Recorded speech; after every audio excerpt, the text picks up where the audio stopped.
నాయకత్వంలో అంటే ఏ రకంగా గౌరవ సామ్రాజ్యం అంతా దుర్యోధనుడు శాసిస్తాడు ధృతరాష్ట్రుడిని పక్కన పెట్టి ఆ రకంగా చంద్రబాబు నాయుడు గారిని పక్కన పెట్టి ఈరోజు ఈ దుర్యోధనుడు లోకేష్ గారి నాయకత్వంలో జరుగుతున్నటువంటి ఈ రెడ్ బుక్ పాలన చూస్తే ఆశ్చర్యం వేస్తూ ఉంది. నిన్న కదిరిలో జరిగినటువంటి సంఘటన, అజయ్ అనేటువంటి ఒక దళిత అబ్బాయి, అతను ఏ పార్టీలో ఏమో సంబంధం లేదు, ఒక చిన్న ఘర్షణ జరిగింది, లేకుండా ఉంటే ఒక చిన్న తోపులాటలో వాళ్ళకు సమీప బంధువు అయినటువంటి ఒక అమ్మాయి కింద పడిపోతే దాన్ని నానా యాగి చేసి అది ఏదో వైఎస్ఆర్ కాంగ్రెస్ పార్టీ కార్యకర్తలంతా అరాచకం చేస్తున్నట్టు, వైఎస్ఆర్ కాంగ్రెస్ పార్టీ నాయకులు గర్భిణీ స్త్రీల మీద దౌర్జన్యం చేస్తున్నటువంటి చిత్రీకరించేటువంటి ప్రయత్నం ఈరోజు ఈ ప్రభుత్వం చేసేటువంటి విధానం చూస్తే వీళ్ళని ఏమన్నా కూడా అర్థం కావడం లేదు. లోకేష్ గారు ఒకసారి గమనించండి, ఒక అమ్మాయి ఏమి జరిగిందో, ఆమె ఏం కంప్లైంట్ ఇచ్చిందో అది వాస్తవం ఎంతో కూర్చొని మీరు తెలుసుకోవాలా. తెలుసుకోకుండా ఒక చిన్న సాకు దొరికింది, వైఎస్ఆర్ కాంగ్రెస్ పార్టీ వాళ్ళ మీద బురద జల్లాలనేటువంటి అతి ఉత్సాహంతో మీరు చేసేటువంటి పని ఈరోజు మీ మీదనే బూమరాంగ్ అయింది. వాస్తవంగా ఆ అమర్ అనేటువంటి వ్యక్తి జనసేనకు సంబంధించినటువంటి వ్యక్తి, జనసేన పవన్ కళ్యాణ్ అభిమాని అని చెప్పి స్థానికంగా అక్కడటువంటి ఆ ఎంపీటీసీ పరిధి గెలుచుకునేటువంటి ఎంపీటీసీ అభ్యర్థి అమర్ అనేటువంటి వ్యక్తి ఈరోజు ఈరోజు ఆయన కన్ఫెషన్ ఇచ్చాడు. ఈ అజయ్ అనేటువంటి ఎవరో కాదు, ఇతను పూర్తి పవన్ కళ్యాణ్ యొక్క అభిమాని. అతని చేతి మీద పచ్చబొట్టు కూడా ఉంది, పవన్ కళ్యాణ్ యొక్క పచ్చబొట్టు కూడా ఉంది. అతను ఎంపీటీసీ ఎన్నికల్లో నేను పోటీ చేసేటప్పుడు నా గెలుపుకు చాలా సహకరించాడని చెప్పి ఆ అమర్ అనేటువంటి వ్యక్తి ఈరోజు కన్ఫెషన్ చేస్తున్నాడు. అసలు ఏమి చేయాలనుకున్నావు లోకేష్ గారు, ఒకసారి మీరు చెప్పండి. మీకు ఎక్కడ అవకాశం దొరికితే, మీకు ఎక్కడ ఏ విషయం మీద చేయాలనుకున్నా కూడా తెలుగుదేశం పార్టీని అప్రతిష్ట పాలు చేయాలా, తెలుగుదేశం పార్టీ నాయకుల మీద బురద జల్లాలనేటువంటి కార్యక్రమం తప్పితే ఈరోజు ఈ కార్యక్రమం చేసి ఒక షెడ్యూల్ క్యాస్ట్ అబ్బాయిని దాడి చేసి కొట్టుకుంటూ పోలీస్ స్టేషన్కు తీసుకుని పోయి నానా చిత్రహింసలు పెట్టారే, మీ మీద ఎస్సీ ఎస్టీ అట్రాసిటీ కేసు ఎందుకు వర్తించదో మీరందరూ కూడా చెప్పాలా. ఒక కంప్లైంట్ వచ్చింది, ఆ కంప్లైంట్లో వాస్తవం ఎంత, దాంట్లో విచారించకుండానే ఆ ఊరంతా ఒక చిన్న తోపులాట, అంటే ఆ దెబ్బలు తగిలినటువంటి ఆ కింద పడిపోయినటువంటి ఆ యువతి, ఆ తర్వాత ఈ అబ్బాయి అజయ్ అనే అబ్బాయి సమీప బంధువులు, చాలా దగ్గరగా ఒకరికొకరు వాళ్ళిద్దరూ కావాల్సినటువంటి వ్యక్తులు. వాళ్ళకు ఉన్నటువంటి కుటుంబ తగాదాలో లేకుంటే వాళ్ళకు ఉన్నటువంటి వ్యక్తిగత కారణాల వల్ల ఏదో చిన్న ఘర్షణ జరిగితే దాన్ని తీసుకొని వైఎస్ఆర్ కాంగ్రెస్ పార్టీకి అంతా ఆపాదించి వైఎస్ఆర్ కాంగ్రెస్ పార్టీని అప్రతిష్టాలను చేయడం ఎంతవరకు న్యాయం అని చెప్పి ఈ సందర్భంగా ఈ ప్రభుత్వంలో ఉన్నటువంటి ప్రతి ఒక్కరిని కూడా అడుగుతున్నాను. ముఖ్యంగా పోలీసులను అడుగుతున్నా, మీరు ఏ రకంగా ఆ అబ్బాయిని మ్యాన్ హ్యాండిల్ చేస్తారు? మీకు కొన్ని రూల్స్ ఆఫ్ మీకు కొన్ని కాండక్ట్ రూల్స్ లేవా? మీరు ఏ రకంగా ఒక షెడ్యూల్ క్యాస్ట్ అబ్బాయిని ఆ రకంగా తీసుకొని పోగలుగుతారు అని నేను చెప్పి అడుగుతున్నాను. ఇదొక్కటే కాదు, ఇటీవల కాలంలో చూస్తే ఎక్కడ వైఎస్ఆర్ కాంగ్రెస్ పార్టీ నాయకుల మీద చిన్న అవకాశం ఉన్నా కూడా కారుమూరి వెంకటరెడ్డిని అదే రకంగా మీరు చేశారు. ఎక్కడో అనంతపూర్ మీద కంప్లైంట్ ఇచ్చినారు, అతను హైదరాబాద్లో ఉంటే ఆగమేఘాల మీద పోయినారు, తీసుకొని వచ్చినారు, మళ్ళా కోర్టులో చీవాట్లు పెడితే మీద ఆయన వదిలిపెట్టి పంపించారు. ఇటీవల చూస్తే ఆ పిన్నెల్లి రామకృష్ణారెడ్డి గారు, ఆడ జరిగినటువంటి విషయం ఏంటంటే తెలుగుదేశం పార్టీకి సంబంధించినటువంటి ఇద్దరు కొట్లాడుకొని ఒకరు చనిపోతే దాంట్లో మీ యొక్క దౌర్భాగ్యము, తెలుగుదేశం పార్టీ జరిగినటువంటి దాంట్లో తెలుగుదేశం పార్టీ వ్యక్తి చనిపోతే దాంట్లో ఆ మర్డర్ కేసులో కూర్చొని పిన్నెల్లి రామకృష్ణారెడ్డిని పెట్టడం, ఆయన సోదరిని పెట్టడం ఎంతవరకు సమంజసమో మీరు చెప్పారా? ఈరోజు మీ ప్రభుత్వం మీద విశ్వాసం పూర్తిగా కోల్పోయింది. ఈరోజు ఎక్కడ చూసినా చంద్రబాబు నాయుడు మీద వ్యతిరేకత, తెలుగుదేశం పార్టీ సంకీర్ణ ప్రభుత్వం మీద తీవ్ర వ్యతిరేకత ఎక్కడ చూసినా విపరీతంగా ఉంది. అది నేను చెప్పేటువంటి విషయం కాదు, స్వయంగా చంద్రబాబు నాయుడు గారే మొన్న జరిగినటువంటి కలెక్టర్ల కాన్ఫరెన్స్ సందర్భంగా నేను ఎంత చేసినా కూడా ప్రజల యొక్క ఈ స్టేక్ హోల్డర్స్కు నేను నమ్మకం కల్పించలేకపోతున్నా అని చెప్పి నర్మగర్భంగా ఆయన చేసుకునేటువంటి సర్వేలో వచ్చినటువంటి ఫలితాలు చంద్రబాబు నాయుడు గారు చెప్పారు. ఆ సందర్భంగా చంద్రబాబు నాయుడు గారు కలెక్టర్లు దానికి బాధ్యత వహించాలా అనే రకంగా కూడా మాట్లాడడం జరిగింది. చంద్రబాబు నాయుడు గారు తప్పు కలెక్టర్లది, ఎస్పీలది, ఇక్కడటువంటి అధికారులది కాదు. 100% తప్పు నీది, నీ కుమారునిది. మీ ప్రభుత్వం చేస్తున్నటువంటి ప్రజా వ్యతిరేక కార్యక్రమాల వల్లనే ఈరోజు మీ మీద నెగటివ్ ఉంది. మీరు తీసుకున్నటువంటి ప్రతి ఒక్క నిర్ణయం, మీరు ఏదైతే అనుకుంటున్నారో అభివృద్ధి నెపంతో మీరు చేసేటువంటి దోపిడీ ఏదైతే ఉందో దాన్ని ప్రజలు విపరీతంగా వ్యతిరేకిస్తాండరు. మీరు ఏవైతే హామీలు ఇచ్చారో ఎన్నికల ముందు అవన్నీ నిలబెట్టుకోలేదనేటువంటి విషయం మీద మీ మీద తీవ్రమైనటువంటి వ్యతిరేకత ఉంది. మీ పార్టీ కార్యకర్తలు చేస్తున్నటువంటి దౌర్జన్యాలు, మీ పార్టీ కార్యకర్తలు చేస్తున్నటువంటి దోపిడీలు చూసిన తర్వాత దాని మీద తీవ్ర వ్యతిరేకత ఉంది. దాన్ని మీరు అంగీకరించకుండా కలెక్టర్ మీదనో ఎస్పీ మీదనో కూర్చొని మీరు సరిగ్గా పని చేయడం లేకపోవడం వల్ల మాకు అప్రతిష్ట వచ్చిందో లేకుండా ఉంటే మా పార్టీకి మైలేజ్ లేదని చెప్పి మాట్లాడడం విడ్డూరంగా ఉంది. మీరు ఒకసారి అనలైజ్ చేసుకోండి, మీకు అనుభవం ఉంది. మీరు చెప్పింది 100% వాస్తవం చంద్రబాబు నాయుడు గారు. ప్రజల్లో మీ మీద ఎటువంటి విశ్వాసం లేదని మీరు అంగీకరించినటువంటి విషయం వాస్తవం. మీ సర్వేలు కాదు, ఎవరు చేసినా కూడా ఎక్కడ ఆంధ్ర రాష్ట్రంలో పోయినా ప్రతి ఒక్కరూ చర్చించుకునేటువంటి విషయం ఇదే. దీనికి కారణం మీ యొక్క వైఫల్యం, మీరు తీసుకునేటువంటి నిర్ణయాలు. మీరు ప్రభుత్వ కళాశాల తీసుకొని మీరు కారు చౌకగా అక్కడనేటువంటి కొంతమందికి అప్పగించాలా పీపీపీ మోడ్లో చేసేటువంటి విషయము ఏ రకంగా మీరు చెప్తారు? ఇప్పటికి దాదాపు 5,000 కోట్లు ఖర్చు పెట్టినారు. ప్రభుత్వ స్థలం కొన్ని వేల ఎకరాలు, ఒక్కొక్క ఎకరా కోట్లలో పోతుంది. దాన్ని తీసుకొని 99 పైసలకు మీరు కూర్చొని ప్రైవేట్ వ్యక్తులకు అప్పచెప్పడం, ప్రైవేట్ కళాశాలకు అప్పచెప్పిన తర్వాత రాబోయే 2 సంవత్సరాల వరకు అయ్యేటువంటి జీతాల ఖర్చు అంతా కూడా ప్రభుత్వమే భరిస్తుంది, లాభాలు మాత్రం మీరు తినండి అంటే ప్రజలు ఏమైనా పిచ్చోళ్ళు అనుకున్నారా చంద్రబాబు నాయుడు గారు? మీరు ఆ రకంగా దోపిడీ చేసి ప్రైవేట్ వ్యక్తులకు ఇచ్చి బ్యాక్ డోర్ టేబుల్ కింద మీరు చేసేటువంటి వసూళ్లు ప్రజలకు అర్థం కాదనుకుంటున్నారా? మీరు విశాఖపట్నంలో పెద్ద పెద్ద సంస్థలు ఎవరికన్నా పేదోనికి 4 సెంట్లు భూమి ఇచ్చినామో, 2 సెంట్లు భూమి ఇచ్చినామో, లేకుంటే ఒక విద్యాసంస్థకి ఏదైనా 1 ఎకరా, అర్ధ ఎకరా భూమి ఇచ్చినామంటే ఎవరైనా ఏమని అనుకుంటారు? ఈ ప్రపంచాన్నే శాసించేంత ధనమున్నటువంటి వ్యక్తులకు నీ యొక్క దానగుణం అవసరమా? నీ యొక్క కంపాషనేట్ నువ్వు కూర్చొని వాళ్ళకు 9 రూపాయలకు 90 రూపాయలకు మీరు ఎకరా భూమి, కోట్ల విలువైనటువంటి భూమి ఇవ్వాల్సినటువంటి అవసరం ఉందా చంద్రబాబు నాయుడు గారు? ఈ యొక్క సాకుతో, అభివృద్ధి సాకుతో ఆ ఊడ్సా అనేటువంటి సంస్థ నీకు సంబంధించినటువంటి, నీ కులస్తులకు సంబంధించినటువంటి ఇక్కడేటువంటి వ్యక్తులంతా కూర్చొని ఏదో విదేశీ పెట్టుబడులు అని చెప్పి ఈరోజు వాళ్ళకు ల్యాండ్స్ అలాట్మెంట్ చేయడం, ఇవన్నీ ఒకసారి గమనించండి. ఏ రకంగా మీరు నిర్ణయాలు తీసుకుంటారు, ఏ రకంగా మీరు ప్రభుత్వానికి సంబంధించినటువంటి ఆస్తులంతా ప్రైవేట్లకు లేకుంటే మీకు కావాల్సినటువంటి వ్యక్తులకు కారు చౌకగా అప్పగిస్తున్నారు. దీని మీద ఎందుకు ప్రజలు వ్యతిరేకించారో ఒకసారి ఆలోచన చేయండి. ఇది కాకుండా స్థానికంగా ఉన్నటువంటి మీ ఎమ్మెల్యేలు మీరు చేసేటువంటి అరాచకాలు మేము చెప్పాల్సినటువంటి అవసరంలా. నీ ఆంధ్రజ్యోతి పేపర్, నీ ఈనాడు పేపర్లో చూసుకుంటే పుంకాలుగా వాళ్ళు రాస్తాండరు మీ ఎమ్మెల్యేలు ఏ రకంగా చేస్తున్నారు, ఎంత దౌర్భాగ్యంగా వసూలకు దిగజారినారు. వైఎస్ఆర్ కాంగ్రెస్ పార్టీ అభియోగం కాదు ఇది.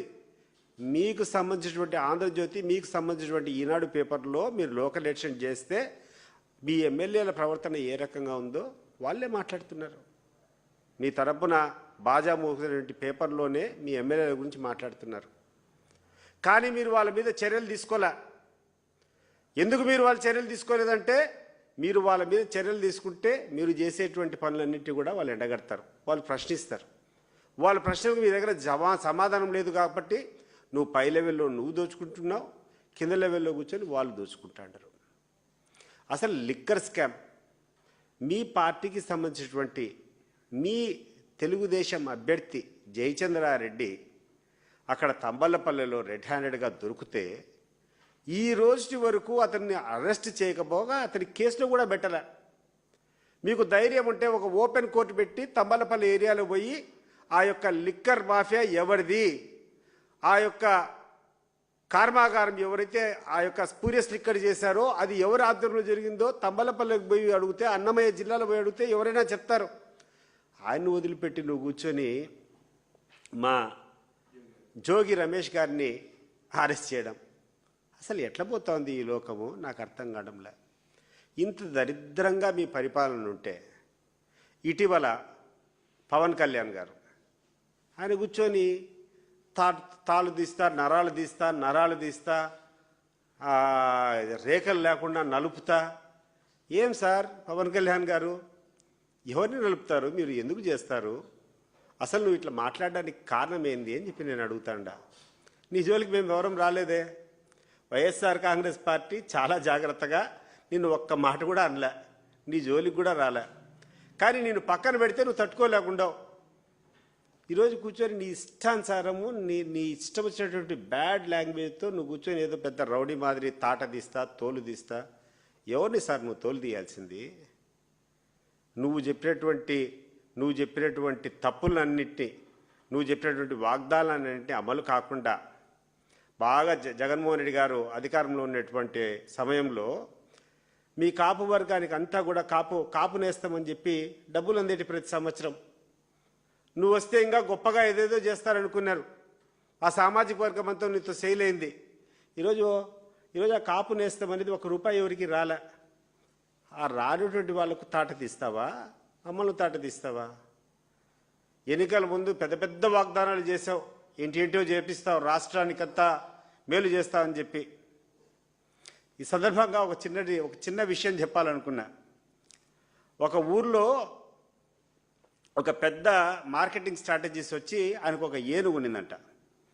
ఆ ఏనుగు ద్వారా ఏదైనా సంపాదించుకోవాలని చెప్పి ఆలోచన చేసుకొని ఆ ఊర్లోకంతా ఒక దండవారు కొట్టించాడు. మా ఏనుగు పిత్తుతుంది, మీరందరూ కావాల్సినంతా చూడొచ్చు అని చెప్పి ఒక ప్రకటన వెలువరించాడు. ఊరంతా కూర్చొని, అరే ఇదేంది, ఏనుగు అంత పెద్ద ఆకారం కదా, చాలా బలమైనటువంటి జంతువు, అది పిత్తుతే ఎంత భయంకరంగా ఉంటుందో, ఏమైనా విస్ఫోటం వస్తుందో ఏమో అని చెప్పి ఊరంతా ఆడిపోయి చేరుకున్నారు. తీరా చూస్తే గంటలు నిరీక్షణ తర్వాత ఆ ఏనుగు తుస్సమని పెట్టిందంట. సో ఆ రకంగా పవన్ కళ్యాణ్ గారు ఏదో ప్రపంచాన్ని అంతా శాసిస్తాడు, పవన్ కళ్యాణ్ గారు అంటే చాలా గొప్ప వ్యక్తి, పవర్ స్టార్ కదా, ఈయన ఏదేందో చించుతాడో ఆరేస్తాడని చేస్తే ఈరోజు నువ్వు చించలా ఆరేలా ఆ ఏనుగు గద పిత్తినట్టు నువ్వు కూడా తుస్సుమని పిత్తిపోతాడు. నీ అసమర్థతను ఈరోజు పక్కన పెట్టేదానికోసం అడపా కూర్చొని వైఎస్ఆర్ కాంగ్రెస్ పార్టీ మీద నీ ఇష్టం వచ్చినట్టు నోరు జారి మాట్లాడుతున్నావు. నేను అడుగుతున్నాను పవన్ కళ్యాణ్ గారు, నీ జోలికి ఎవరైనా వచ్చారా? నీ కథ ఎవరైనా మాట్లాడారా? నీ అసమర్థ పాలన ఏం చేస్తున్నావు? ఈ రాష్ట్రానికి హ్యాపీగా కూర్చున్నావు, ఆ యొక్క విమానాల్లో కూర్చొని 2 వారానికి ఒకసారి వస్తావు. నీ యొక్క ఆ విమాన ఛార్జీలు ఈ ప్రభుత్వం కడుతుంది. నువ్వు కూర్చొని ఎంజాయ్ చేసుకొని ఎప్పుడైనా ఒకసారి అట్లా సినిమాలో ఫోజు ఇచ్చినట్టు ఈ రాష్ట్రానికి ఇచ్చిపోయి నువ్వు ఈరోజు వైఎస్ఆర్ కాంగ్రెస్ పార్టీని మాట్లాడడం ఎంత విడ్డూరంగా ఉంది ఒకసారి ఆలోచించి. ఈరోజు నిలదీయ్యా, ప్రజలకు ఆ రోజు చెప్పినావు, అనేక సందర్భాల్లో నువ్వు చెప్పినావు, నేను అవినీతి చేసే వాళ్ళను సహించానని చెప్పి. ఈరోజు రాష్ట్రంలో ఎక్కడ చూసినా అవినీతి విశృంఖలంగా ఏరులై ఎవడు దోచింది వాళ్ళు దోచుకుంటా అంటారు. సామాన్య ప్రజలైతే చెప్పుకునేటువంటి పరిస్థితిలో లేరు. మరి వాళ్ళని కూర్చొని ఎవరెవరైతే అవినీతి చేస్తారో వాళ్ళ తాటది. ముఖ్యంగా నీ యొక్క సహచరుడు ఎవరైతే ఉన్నారో వాళ్ళని ప్రశ్నించు. వాళ్ళని ప్రశ్నించకుండా వైఎస్ఆర్ కాంగ్రెస్ పార్టీ నాయకులను మమ్మల్ని కూర్చొని నువ్వు తాట తీస్తానంటే నీ యొక్క పిచ్చిని ఏమనుకోవాలో ప్రజలు చెప్తారు. నీ కార్యకర్త ఈరోజు ఆ అమర్ అనేటువంటి ఆ ఎంపీటీసీ అభ్యర్థి ఎవరైతే గెలిచినారో నీ పార్టీ టికెట్ పైన, ఆ అబ్బాయి చెప్తున్నాడు, ఇతను మా జనసేన కార్యకర్తని, విచారణ చేయించు. అసలు ఏం జరిగింది ఆ కదిరిలో? అసలు ఎందుకు ఒక దళిత అబ్బాయిని తీసుకొని పోయి ఆ రకంగా స్టేషన్ తీసుకొని పోయినారో ఒకసారి ఎంక్వైరీ చేయి. అవన్నీ చేయకుండా నీ ఇష్టానుసారం మాట్లాడుకోవడం ఇది కరెక్ట్ కాదు అని చెప్పి నేను చెప్తున్నాను. చంద్రబాబు నాయుడు గారు ఒకసారి గుర్తుపెట్టుకోండి, ఈరోజు ఈ రాష్ట్రంలో మీరు చేపించుకునేటువంటి సర్వే మీకు వచ్చినటువంటి రిపోర్ట్ చాలా కరెక్టు. 100కి 100 ఈ ప్రభుత్వం మీద తీవ్రమైనటువంటి వ్యతిరేకత ఉంది. కానీ వ్యతిరేకత మీరు చేసేటువంటి దౌర్జన్యాలు, మీరు చేసేటువంటి దోపిడీలు, మీరు చేసేటువంటి అవినీతి, మీరు తప్పినటువంటి మాటల వల్ల వస్తూ ఉంది. మీరు అమలు చేసినటువంటి రెడ్ బుక్ రాజ్యాంగం వల్ల వస్తూ ఉంది తప్పితే కలెక్టర్ల వల్లనో ఎస్పీల వల్లనో కాదు. అండ్ అధికారులు కూడా చెప్తున్నా, మీరు చూశారు కదా, గమనించారు కదా, తప్పంతా ఆయన చేసి నిందలు మీ మీద మోపుతున్నాడు. మీరు ఇదే రకంగా పోతే రేపు మిమ్మల్ని ఎవరు కూడా రక్షించేటువంటి పరిస్థితిలో ఉండరు. ఈరోజు మీ చేత చేపించేటువంటి తప్పులన్నీ చంద్రబాబు నాయుడు మీ చేత తప్పులు చేపించి మళ్ళా ఆయన మిమ్మల్నే నిందిస్తున్నాడు. అది గమనించుకోండి ఒకసారి. ఇటువంటి వ్యక్తులకు మీరు వంత పాడాల్సినటువంటి అవసరం లేదు. ఏ ఊరికి పోయినా ఎక్కడికి పోయినా మీకు అదే జీతము, అదే కథ. అది మీరు మర్చిపోయి వాళ్ళకు తాబేదారుగా పనిచేయడము, వాళ్ళు చెప్పినటువంటి దౌర్జన్యాలన్నీ చేయడము, వాళ్ళు చేసేటువంటి దోపిడీలకు అన్నిటికీ సహకరించడము. రేపు మీరు బాధ్యులు గారా ఇవన్నీ? మళ్ళా ఇదే చంద్రబాబు నాయుడు మిమ్మల్ని ఏమన్నా భుజాల మీద ఎత్తుకొని మోస్తానడా? మళ్ళీ మిమ్మల్ని నిందిస్తాడు.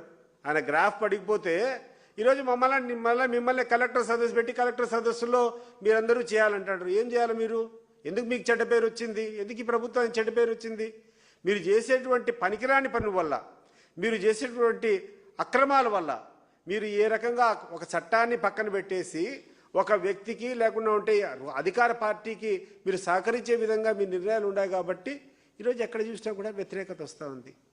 ఇది గమనించాలని చెప్పి కోరుకుంటూ పవన్ కళ్యాణ్ గారికి మరొకసారి చెప్తున్నాను, అయ్యా సార్, మీ గురించి మాకు అవసరమే లేదు.